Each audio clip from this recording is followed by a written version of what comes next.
جاران آزادی میگه و خرای پتر تدیدن جهنده ورندن بنمونه لدور بهدینان گل جارات گوتن و گر اخنی چاودرن کوسیه آزادی سیاسی آزادی خرای آزادی میگه لدور حتی حد کس نورداره ویگرتو اسلامی کردستان یکم حزبیه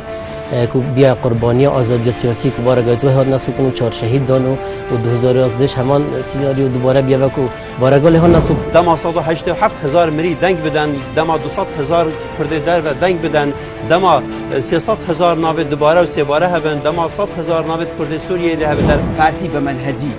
به پرنسیپ بوکو استراتیژ بریاری دابه بارگاهی یگرتو یعنی حزبش کفتری من لسر امیزو بریار دارم پارتی هو او دلیل نهاد یا رخصان حتی ابرو که رنگ اگر اصرار کاری جوجی هبیتن تنی اگر آماجه یک بچالاکی توی سیاست هبیتن اش در وی پارتیا بالادست و چون بری پیناتن